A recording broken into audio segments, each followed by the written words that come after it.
El Mediterráneo es un tesoro.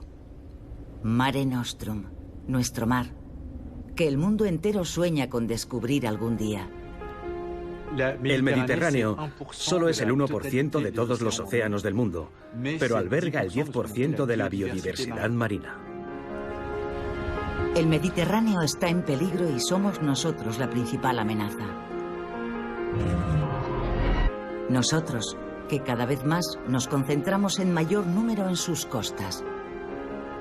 El Mediterráneo es un mar cerrado. Eso quiere decir que la más mínima catástrofe ecológica no duraría 15 años, sino 200, 500 años.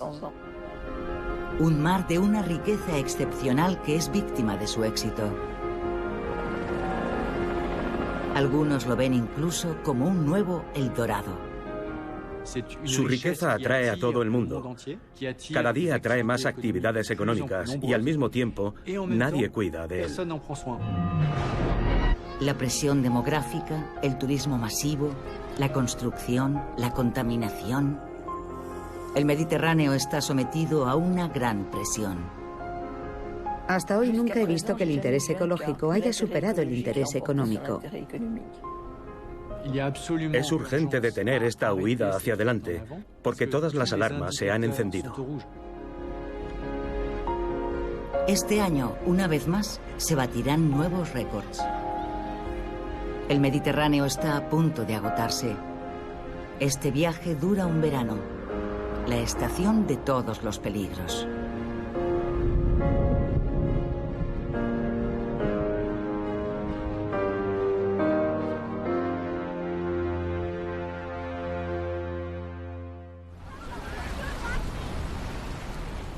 Cada verano vuelve a comenzar. Cuando vuelve el buen tiempo, los turistas se agolpan en las playas del Mediterráneo. Este año, 300 millones se disputarán un espacio en la arena a la orilla del Gran Azul. El verano es el momento del año en el que la presión sobre el ecosistema es mayor, sobre todo debido al desarrollo del turismo. El Mediterráneo es el primer destino turístico del mundo. Es un turismo de masas que desfigura los paisajes costeros, que abusa de los recursos marinos y que agrava la contaminación del aire y del agua. Y sin embargo sigue creciendo a un ritmo preocupante. En 2030, 200 millones de turistas más se agolparán alrededor del Mediterráneo. El desarrollo del turismo, especialmente el de cruceros, ha convertido al Mediterráneo en un destino prioritario en el mundo, y es algo que debería preocuparnos. Porque cuando una actividad económica se desarrolla de una forma tan rápida, la experiencia nos demuestra que solo nos damos cuenta de las consecuencias sobre el entorno cuando el mal ya se ha producido.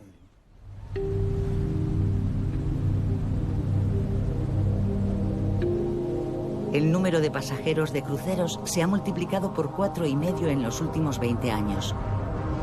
Este verano, los puertos del Mediterráneo recibirán 27 millones de visitantes que hay que sumar a los que ya invaden sus costas. Los cruceros se han democratizado y las navieras construyen cada día barcos más grandes para llegar a una clientela aún mayor.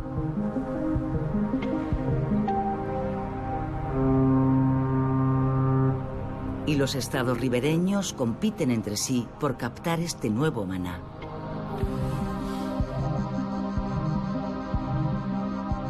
Casi un centenar de puertos en el Mediterráneo dan la bienvenida a esos cruceros. Hace 10 años eran la mitad.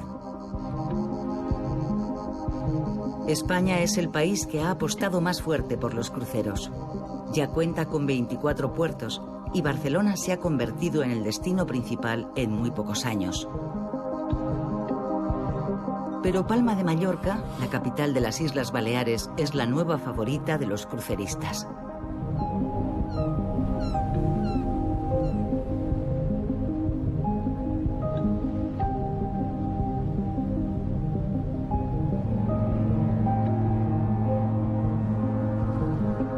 Ahora no es extraño ver hasta 5 cruceros a la vez en esta pequeña ciudad de 400.000 habitantes. Y se han llegado a contar hasta 8 cruceros atracados en su puerto en un mismo día. Desde Venecia a Barcelona, pasando por Santorini, la población se manifiesta contra esta invasión. Ante la presión de los habitantes y de la UNESCO, el gobierno italiano finalmente ha prohibido la entrada a estos grandes barcos al centro de Venecia.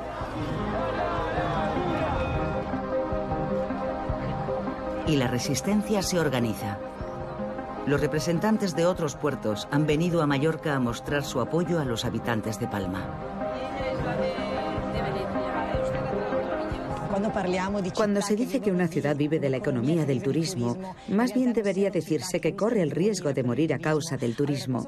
En mi opinión, es un problema que comparten todos los grandes puertos del Mediterráneo que reciben cruceros. Nosotros tenemos calculado eso, por ejemplo, los cruceros que mueven a 7.000 personas es aproximadamente la población de mi barrio. Entonces, que mi barrio, pensar que la dimensión de mi barrio se mueve un día de una ciudad a otra, con todo lo que eso supone a nivel de consumos, residuos e impacto en las ciudades, es sencillamente desproporcionado, no tiene sentido. En el plazo de 15 años, Palma ha superado a Venecia y se ha convertido en el tercer puerto de cruceros del Mediterráneo, pasando de 500.000 pasajeros a 1.700.000 al año. El brazo armado de esta conversión acelerada es Joan Gual de Torellà, el presidente de la Autoridad Portuaria de Baleares, el organismo público que gestiona los puertos del archipiélago.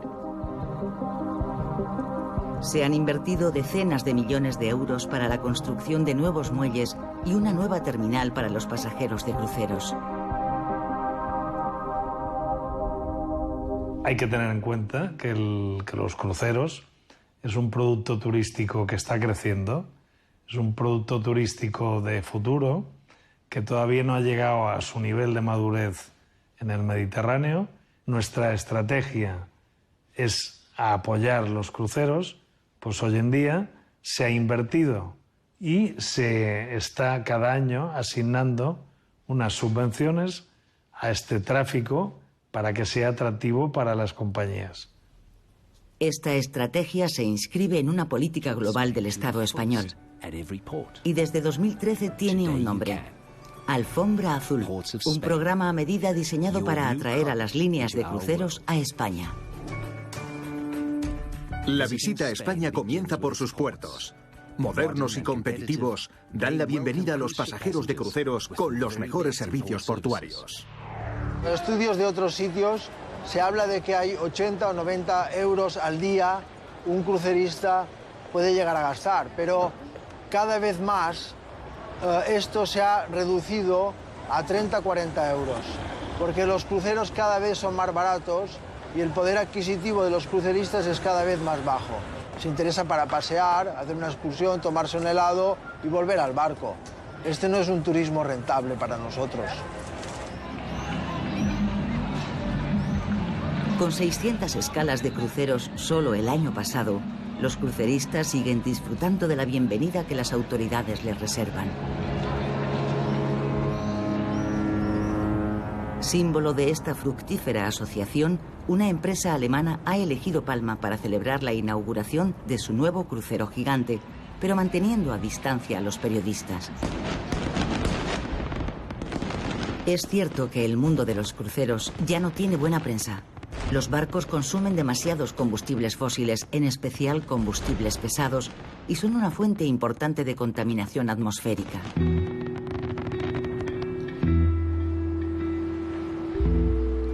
Al amanecer, cuando cierran las discotecas, dos hombres se dirigen a la entrada de la terminal de cruceros. El profesor Axel Friedrich es un científico especialista en contaminación atmosférica. Le acompaña Daniel Rieger, miembro de la asociación ecologista alemana NABU, que ha hecho de la lucha contra la contaminación de los cruceros uno de sus caballos de batalla.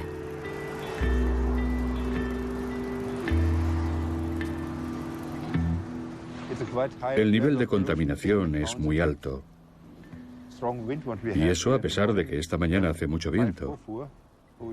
Es de 5 en la escala de Beaufort y, sin embargo, hay 30.000 partículas por centímetro cúbico, que es muchísimo. Normalmente, sin estos barcos habría un máximo de entre 1.000 y 1.500 partículas. Será mejor que no nos quedemos aquí mucho tiempo. Axel Friedrich es un enemigo jurado de los contaminadores. Fue él quien destapó el escándalo del Dieselgate en la industria del automóvil.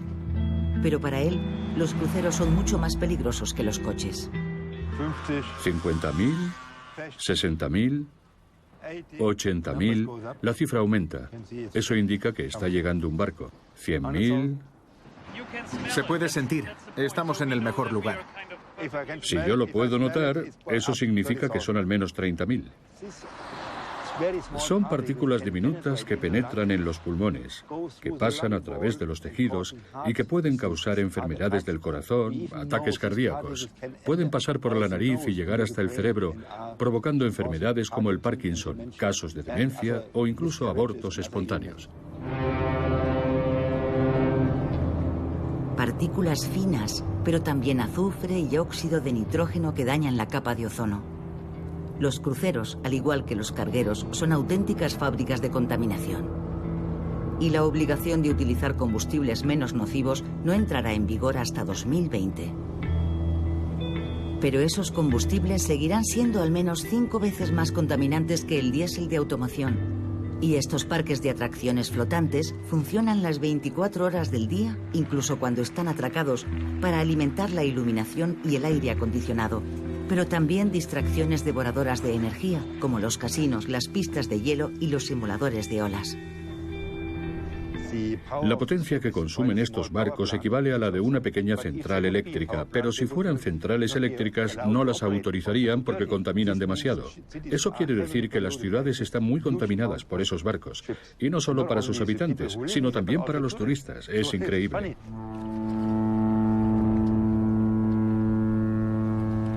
La contaminación generada por los grandes barcos podría causar 60.000 fallecimientos prematuros al año en Europa.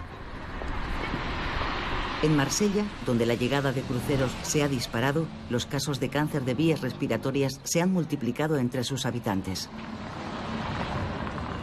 Hablamos con el presidente del puerto de Palma sobre este tema. Lo que no queremos es que los cruceros pues sean alguna fuente de contaminación. Pero he leído también que los estudios de polución atmosférica en Marsella y en Barcelona no han sido... Yo no buenas. lo he leído, aquí en Palma no. Sí. En Palma no. Sí, porque no existen. En Palma hay lo que nosotros estamos colocando son sensores exhaustivos por todo. Entonces, a partir de ahí, hablaremos con datos. No hablaremos como que nos parece que con percepciones emocionales, sino con datos. Es que, a ver, lo lógico para nosotros es que estos estudios se hicieran previamente a haber apostado de una manera tan directa por el incremento del turismo de cruceros. Lo lógico no es que una vez que tenemos el problema evaluemos si queremos tenerlo o no. Los resultados del estudio aún no se han hecho públicos. En el puerto, los trabajos ya se han reanudado con el propósito de acoger a los cruceros más grandes del mundo. Más de 350 metros de eslora.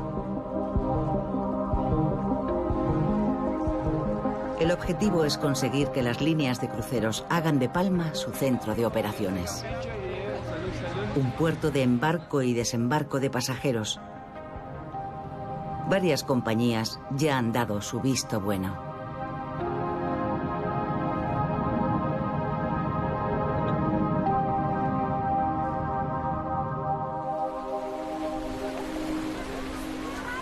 No podemos seguir con una llegada de turistas que crece, crece y crece. Los destinos no lo permiten. Y si las líneas de cruceros compiten por las escalas en los puertos del Mediterráneo, el mar es codiciado por todos. Los gigantes del petróleo y el gas ven en el Mediterráneo su futuro El Dorado. y las compañías de transporte marítimo ya lo han descubierto. Actualmente el 90% del comercio mundial se realiza por los océanos. El tráfico de carga se ha multiplicado por 4 en los últimos 25 años. Y el Mediterráneo, una vía de paso entre Asia y Europa, ha cargado con la mayor parte del crecimiento del transporte de mercancías. Hoy, un tercio del comercio marítimo internacional pasa por el Mediterráneo. El tráfico es incesante. Se han creado rutas de 10 vías para los buques portacontenedores procedentes de Asia, y esa es ahora una de las mayores amenazas que pesan sobre el Mediterráneo. Cada año, 120.000 buques cargueros cruzan el Mediterráneo. Y debido a que la capacidad del canal de Suez se dobló en 2016, se espera que el tráfico aumente un 4% cada año. Los cargueros contaminan el aire, al igual que los cruceros, y su proliferación degrada los ecosistemas marinos.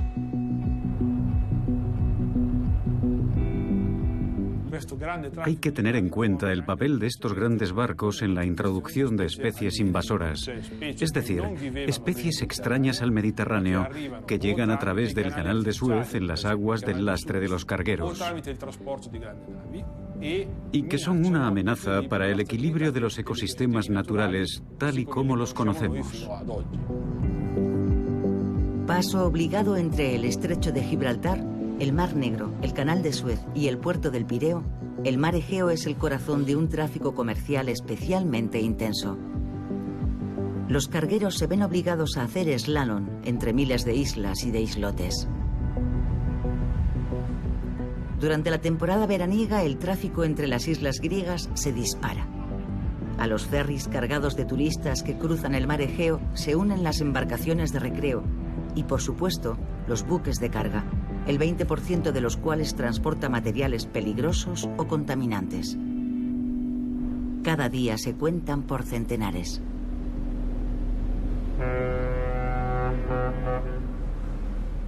Y sin embargo, aquí, al igual que en el resto del Mediterráneo, no existe una normativa que regule este tráfico.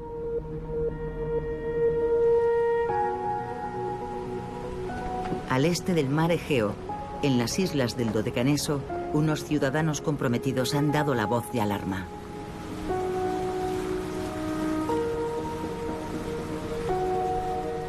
Anastasia Miliu dirige Archipiélagos, una ONG con sede en la isla de Samos que estudia y protege la biodiversidad de las islas griegas. En compañía de sus estudiantes, realiza un censo de las poblaciones de mamíferos marinos regularmente. Esta zona es muy importante para los delfines. Concretamente, en este lugar vive la última población del Mediterráneo de los llamados delfines comunes.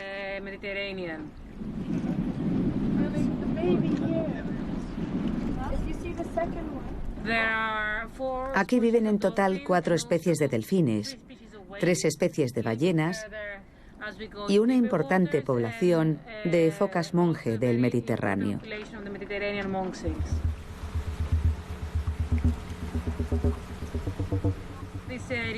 Esta zona, en la que existe una gran biodiversidad, es también una zona de alto riesgo de accidentes marítimos debido al tráfico intenso que se observa aquí.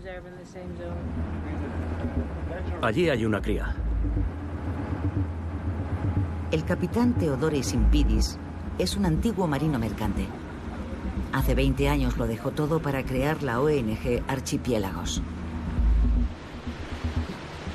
Nos lleva al oeste, a un estrecho que atraviesan en gran número los cargueros procedentes del Mar Negro, una zona de alto riesgo.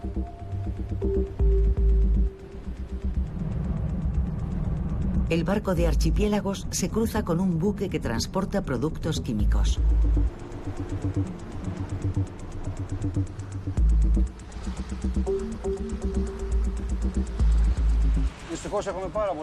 Lamentablemente, cada vez pasan más barcos de este tipo. Y concretamente aquí las condiciones son realmente malas el 60 o el 70% del tiempo. Aunque dispusiéramos del material necesario, sería muy complicado manejar un accidente. Para mí, que vivo aquí desde hace 18 años, es una pesadilla. Literalmente una pesadilla. Simpidis ha navegado por todos los océanos y sabe mejor que nadie hasta qué punto el mar Egeo es peligroso, no solo por sus miles de islas, sino también por su caprichosa meteorología y los fuertes vientos que soplan todo el año. Sin embargo, hasta hoy, solo la aproximación a los puertos del Pireo y de Tesalónica han sido objeto de la regulación del tráfico marítimo. Observad esta imagen. Es el tráfico en tiempo real. Todos los barcos que vemos aquí están en movimiento. Los de color verde son cargueros, con carga seca o contenedores.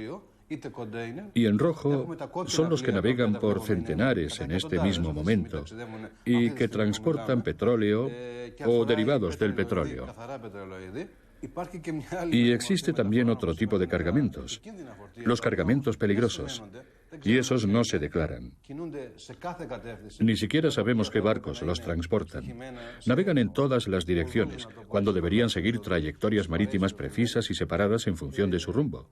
Pero como podemos ver aquí, van por donde quieren. Es el caos total.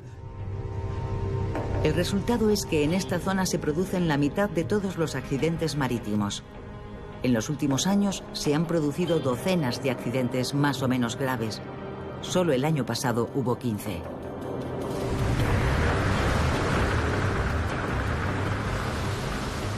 Fueron accidentes que no hicieron mucho ruido, con pocas víctimas y una contaminación limitada.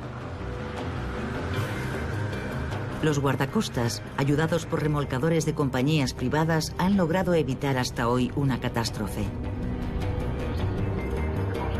Pero no disponen de los medios suficientes para proteger todo el mar Egeo, a pesar del discurso oficial que pretende ser tranquilizador.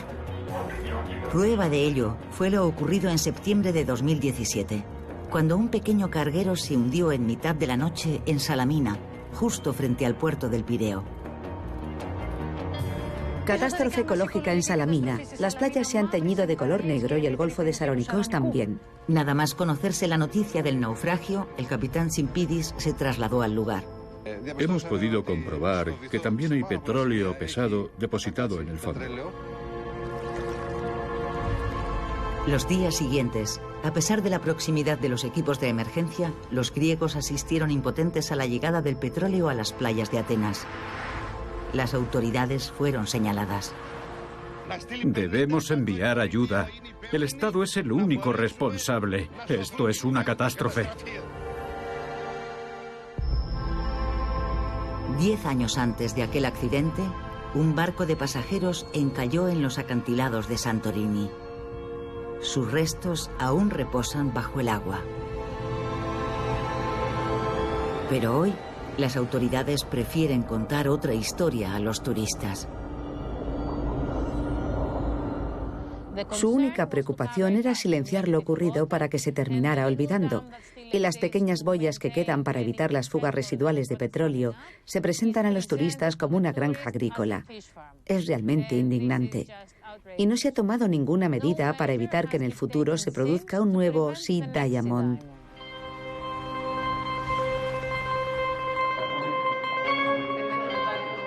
Desde 1936, 50 ministros se han sucedido al frente del Ministerio de la Marina. El ministro actual forma parte del gobierno de izquierda radical dirigido por Alexis Tsipras. Pero es un producto puro del sistema político griego. Yo creo que la seguridad de nuestros puertos y de toda la zona es la mejor que podemos tener. Pero reconozco que ha podido haber retrasos, debilidades o lagunas. Estamos decididos a mejorar todo eso. Y, al mismo tiempo, pensamos que el crecimiento del transporte marítimo en nuestros mares es una buena oportunidad para el crecimiento de la economía griega. Muchos países del mundo han puesto en marcha mecanismos muy eficaces. Nosotros hemos hecho varias propuestas en ese sentido y no sería complicado ni caro llevarlas a cabo. Una de las soluciones sería conseguir el estatuto de zona marítima especialmente sensible. ¿Quiere decir un área considerada especialmente protegida? No, un área especialmente vulnerable desde el punto de vista de la seguridad. Obviamente, ni el ministro ni sus asesores han oído hablar de ese estatus. Podemos proponerles enviarles una respuesta más tarde, ¿no? Sí, pero yo ni siquiera estoy al corriente de si existe algo así. Francamente, no entiendo la pregunta. El estatus de zona marítima especialmente sensible fue creado por la Organización Marítima Internacional. Ya hay una quincena de ellas en todo el mundo, desde el mar Báltico hasta la Gran Barrera de Coral de Australia. Ese estatus permite proteger un litoral frente a las amenazas del tráfico comercial, proteger la fauna y la flora y también la pesca tradicional, los yacimientos arqueológicos y las zonas turísticas. Existen 7 condiciones para obtenerlo, y el mar Egeo las reúne todas. Pero sería necesario que el gobierno griego lo solicitara.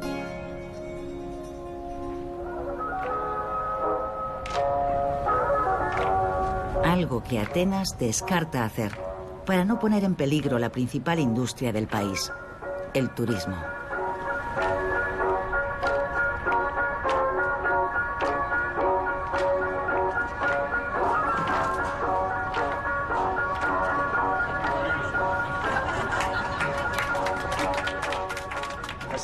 ¿No teme que pueda ocurrir aquí una catástrofe parecida? No pasaría nada. Lo taparían en 2 segundos. Se lo aseguro. Es el país del no es para tanto, del olvídalo. Y después llega la catástrofe.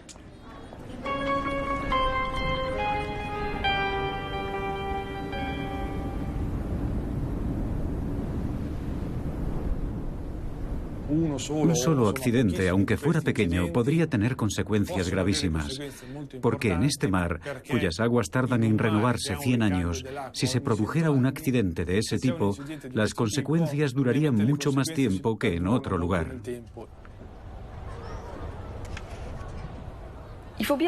Debemos tener en cuenta que vivimos en un sistema económico que nunca tiene en consideración la pérdida de nuestro patrimonio colectivo.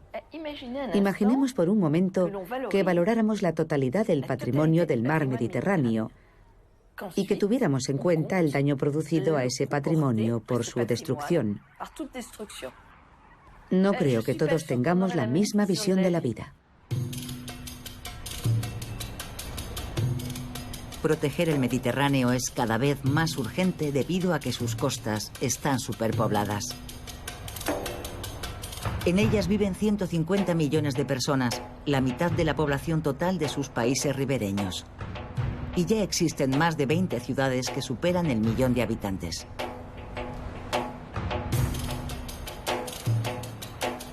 El Mediterráneo es ya uno de los mares más contaminados de residuos del mundo, pero el 80% de esos residuos proceden del continente.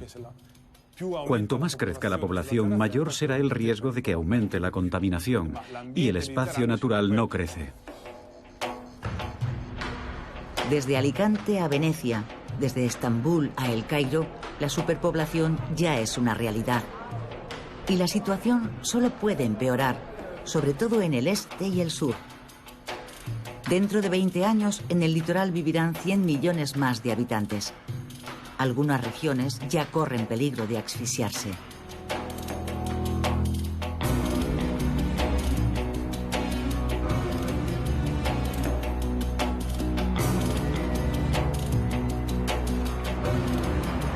El Líbano, un país de 6 millones de habitantes, apenas más grande que un departamento francés, tiene una de las densidades de población más altas del mundo.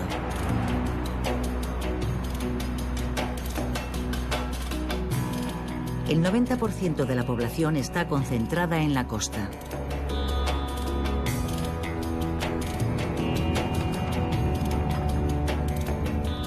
Sami Chami, un pescador de Trípoli, la segunda ciudad del país, no se cansa de denunciar la montaña de basura que se acumula entre el centro de la ciudad y el mar.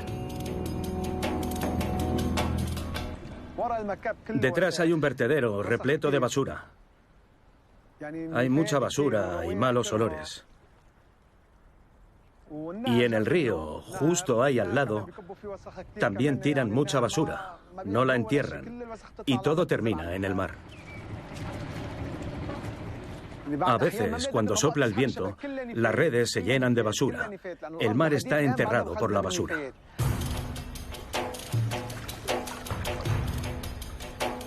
En el Líbano, la gestión de los desechos domésticos es un problema recurrente.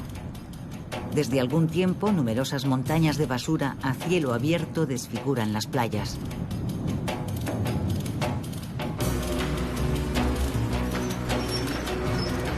La de Saïda, al sur del país, se convirtió en un vertedero y en una catástrofe ecológica hasta que fue clausurada ante las protestas de la opinión pública.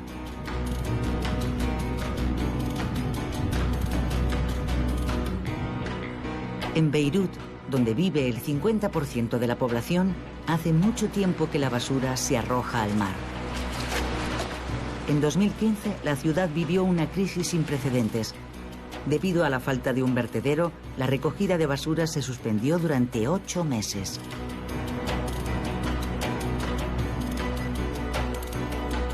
Claude Jabre es uno de los fundadores del movimiento ciudadano Vous Puez, Apestan, creado durante la crisis de la basura. Si os fijáis, se pueden ver las tuberías en el mar. Eso son aguas fecales sin tratar. Toda la basura y las aguas fecales van al Mediterráneo.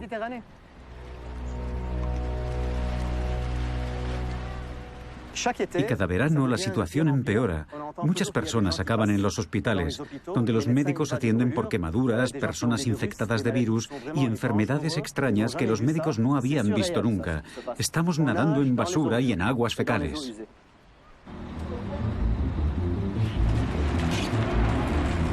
Ahora el gobierno libanés no ha encontrado otra solución a la crisis de la basura que la de sepultar las 750 toneladas de desechos que produce Beirut cada día en vertederos construidos sobre el mar. Es una solución que se presentó como provisional hasta que hubiera un sistema de gestión y tratamiento adecuado de los residuos. Para ello se reabrieron 2 antiguos vertederos situados al borde del mar que se reforzaron con muros de contención que permitirían almacenar allí la basura sin dañar el medio ambiente. Ninguno de los ministros responsables de esa decisión ha querido hablar con nosotros. Opositores de todas las tendencias denuncian graves perjuicios para el medio ambiente. Hassan Bassi es abogado y ha presentado una veintena de denuncias contra el Estado y las empresas que gestionan los residuos, exigiendo el cierre de esos vertederos. Los contratos preveían la clasificación de los residuos y también que solo puede enterrarse basura que no esté contaminada con productos químicos. Pero lo que sucedió fue que, al principio, los contratistas arrojaban la basura directamente al mar, sin clasificar y sin respetar el contrato que habían firmado. Empezaron a tirar al mar todo tipo de desechos orgánicos, médicos, con productos químicos y contaminantes, como el mercurio.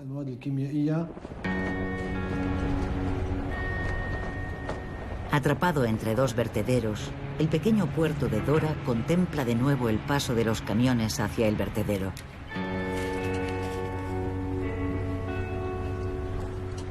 A los pescadores solo les quedan ojos para llorar.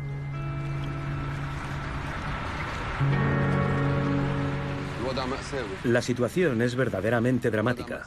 No queda nada, no hay peces, solo hay basura en el mar. Antes no había tanta contaminación. Lo han contaminado ellos. Ahora prácticamente no quedan peces, porque los peces no se acercan a los sitios contaminados. Cuando abrieron los vertederos, destruyeron el hábitat de los peces, los sitios donde desovan, porque los peces ponen sus huevas cerca de la orilla y ya no les queda ningún sitio para hacerlo.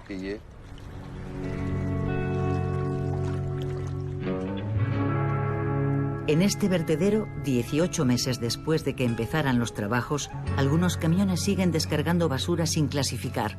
Es una flagrante violación de contrato. Y lo más grave es que el vertedero se ha llenado mucho antes de lo previsto. En lugar de las 900 toneladas anunciadas, aquí se descargan 1.500 toneladas cada día. Líbano sigue gestionando mal sus residuos. No se separan, se tiran en cualquier lugar. Y eso se ha convertido en algo sistemático. Estamos llenando el mar con nuestra basura.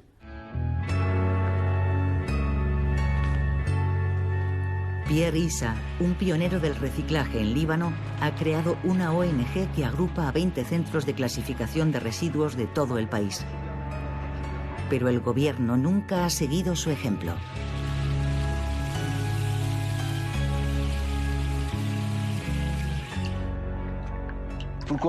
¿Que por qué ellos no quieren cambiar?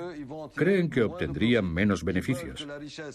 Ellos quieren que la riqueza acabe en los bolsillos de las 5 o 6 familias dueñas del país, que después reparten prebendas mediante un sistema clientelar y de nepotismo que existe desde los otomanos. Es la corrupción total.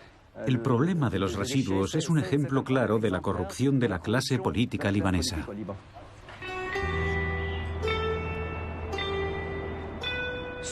Lo que hay detrás de toda esa operación es el terreno que se va a ganar al mar. De eso nunca se habla. ¿Esos vertederos transformados en solares podrían utilizarse para la construcción de proyectos inmobiliarios? En Beirut, el suelo edificable, muy escaso, es prácticamente inexistente al borde del mar. La idea ahora es encontrar una solución al problema de los residuos y ¿por qué no convertirla en una gran operación inmobiliaria a medio y largo plazo?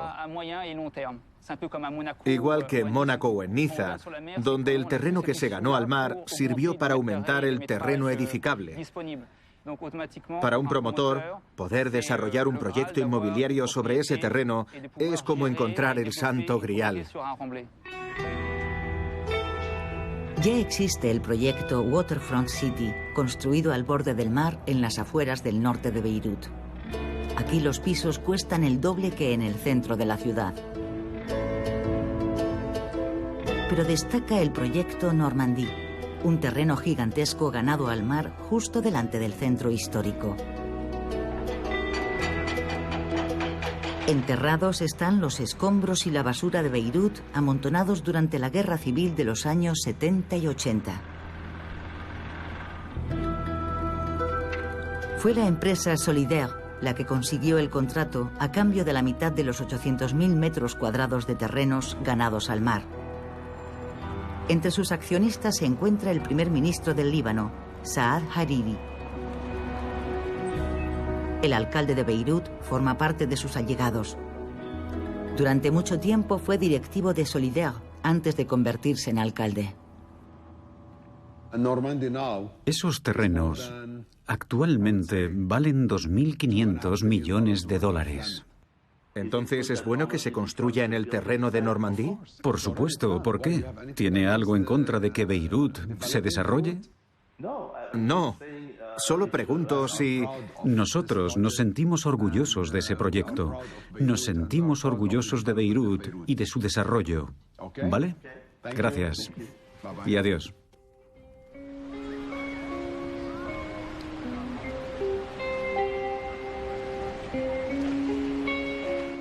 Nunca he visto que el interés ecológico haya prevalecido sobre el interés económico. Nunca lo he visto.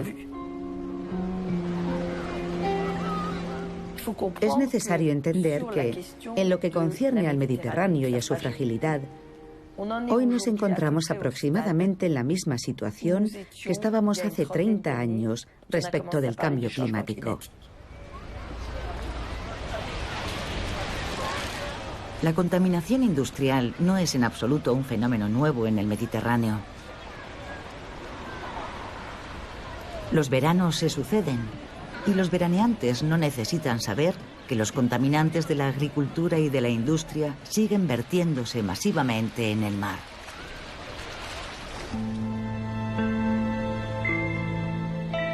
Hay grandes polos industriales a lo largo de todo el litoral. En Francia, la laguna de Berre, situada entre Marsella y la Camarga, es uno de los lugares más contaminados de Europa. Refinerías, plantas de derivados del petróleo, industrias químicas o siderúrgicas, todas esas fábricas siguen activas a pesar de su mala reputación medioambiental. En el norte, las fábricas, envejecidas, están más controladas, pero las regulaciones no siempre son respetadas y los contaminantes siguen llegando a través de ríos como el Ródano y el Po en Italia. En el sur, por el contrario, la presión ecológica ha empeorado mucho con el desarrollo económico. Las industrias contaminantes se están deslocalizando allí, en Libia, Argelia, Túnez, deteriorando un entorno que hasta ahora se había conservado. Túnez es conocido por su sol, sus playas y sus oasis. Durante mucho tiempo fue un destino económico para los turistas europeos, hasta que los atentados yihadistas los ahuyentaron. Pero existe otra realidad menos conocida.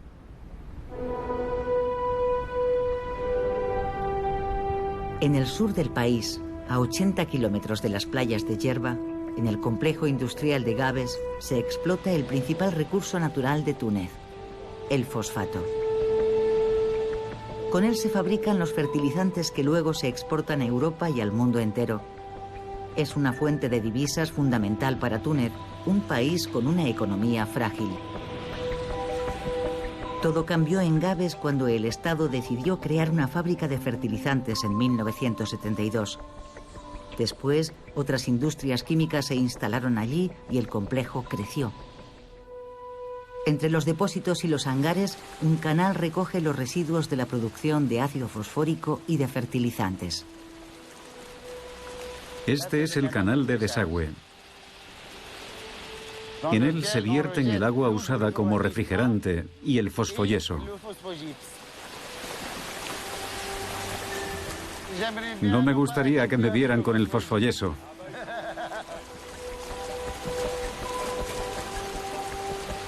Todo eso va al mar. Todo eso va al mar. ¿Es la principal fuente de contaminación? Efectivamente, del mar.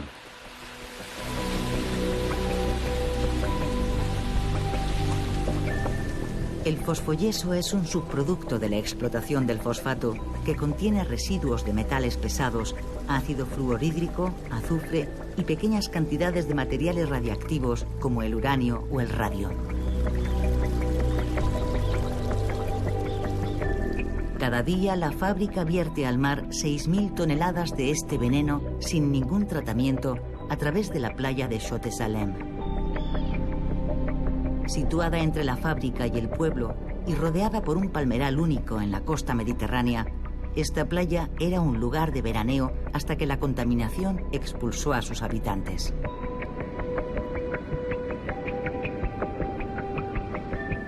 Amin es hijo de una familia de pescadores.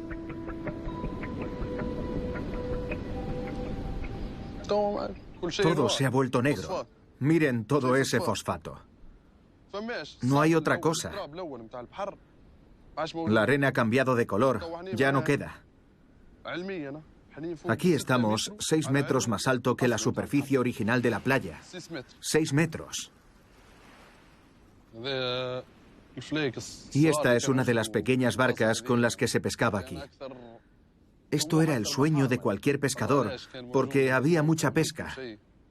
La mayoría de la gente vivía de la pesca. Se trabajaba en familia, y mi familia también, los Amruni. Casi todos trabajábamos en la pesca.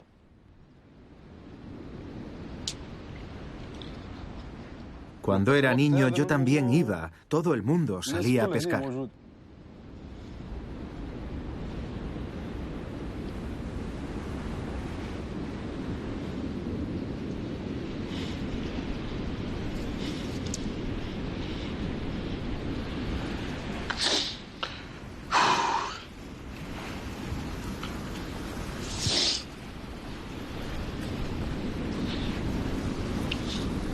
En 1970, el comandante Cousteau destacó la extraordinaria biodiversidad del Golfo de Gabes, una zona rica en posidonias y plancton a la que acudían más de 200 especies de peces para reproducirse. Hoy, el fondo marino está completamente arrasado a lo largo de kilómetros. Los pocos pescadores que no se rindieron tuvieron que invertir en barcos más grandes para ir a pescar más lejos. Y el mar no es lo único que ha contaminado la zona industrial. En Gabes, donde la vida transcurre a cámara lenta y donde los visitantes son escasos, todo el mundo sabe que el complejo químico ha arruinado también la agricultura y la vida de sus habitantes. Las fábricas del lugar se abastecen de aguas subterráneas y emiten a la atmósfera grandes cantidades de gases y de partículas tóxicas. Bajo el régimen autoritario del presidente Ben Ali, el tema era tabú.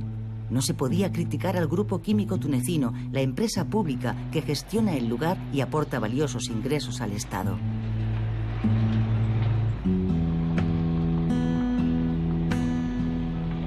Tras la revolución de 2011, nada cambió.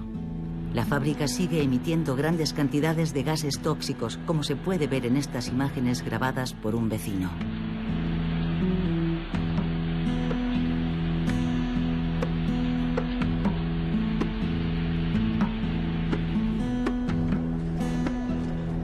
Pero con el final de la dictadura, la ira venció al miedo y los vecinos de la fábrica se movilizaron. Se formaron muchos colectivos de ciudadanos para dar voz a las víctimas e intentar conseguir el cierre inmediato de todas las plantas contaminantes del complejo.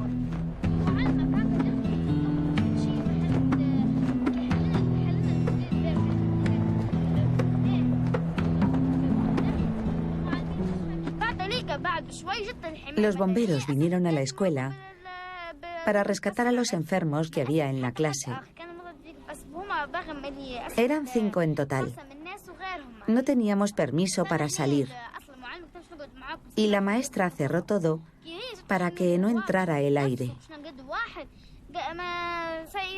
Ella cerró las ventanas y la puerta.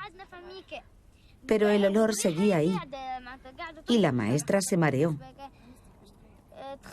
Se puso muy pálida y se cayó delante de nosotros.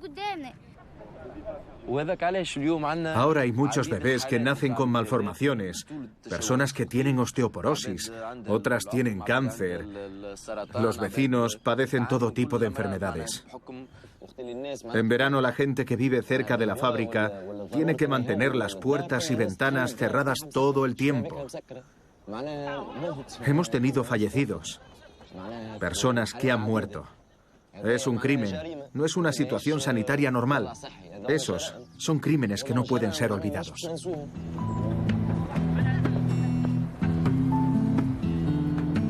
Para intentar comprar la paz social, el Estado y el grupo químico reparten subvenciones, indemnizaciones y empleos dependiendo de cada caso. Aunque siguen negando su responsabilidad en esta tragedia de la salud pública, a pesar de los casos de enfermedades graves y de fallecimientos. En cuanto a la población, cuando les afectan esas enfermedades, pueden decir lo que quieran y psicológicamente lo entendemos.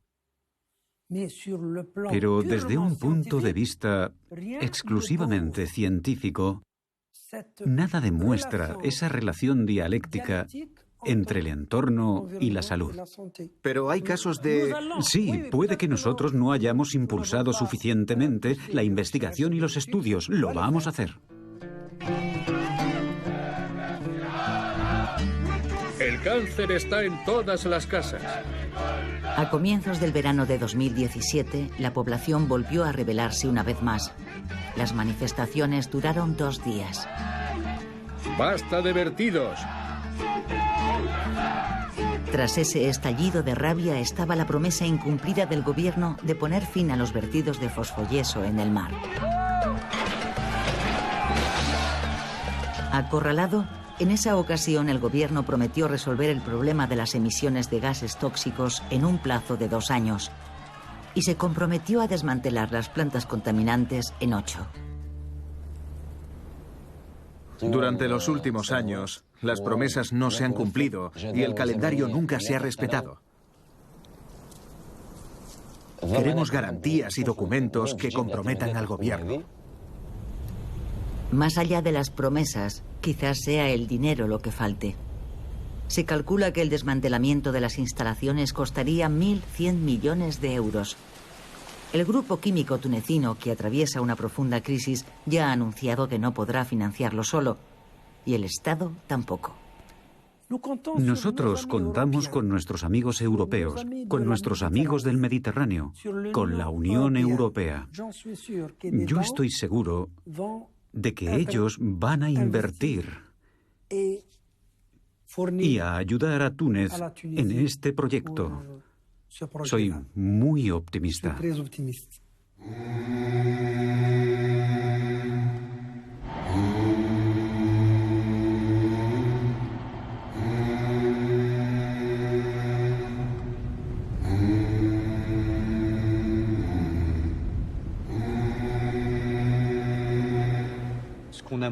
Cuando sumamos el conjunto de las actividades económicas que utilizan el Mediterráneo, la pesca, por supuesto, pero también el petróleo, el gas, el turismo, el tráfico marítimo, etc., al final se demuestra que ese capital natural excepcional, que es el Mediterráneo, corre un grave peligro.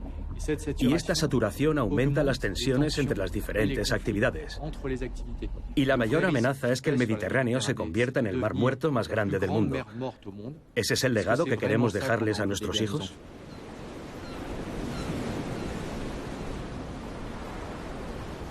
Un mar formado solo por agua, sin vida submarina, eso no es un mar, eso es algo diferente, una piscina. No podemos permitir eso, porque si el mar muere, muchas otras formas de vida morirán con él y pondremos en peligro nuestra propia supervivencia.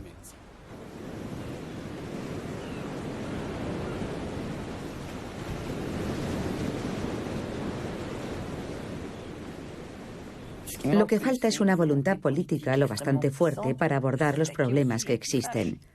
Eso es así tanto en el caso del Mediterráneo como en el caso del clima y en tantos otros temas. La única que podría decir, dejad de engañarnos, es la sociedad civil.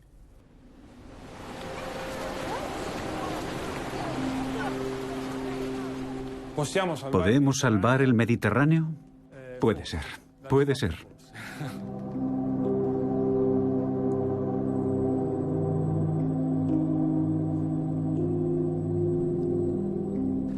El Mediterráneo ha sido durante siglos el escenario de aventuras humanas excepcionales. Hoy, para que sobreviva, los pueblos que lo habitan deberán superar los egoísmos nacionales y los intereses particulares.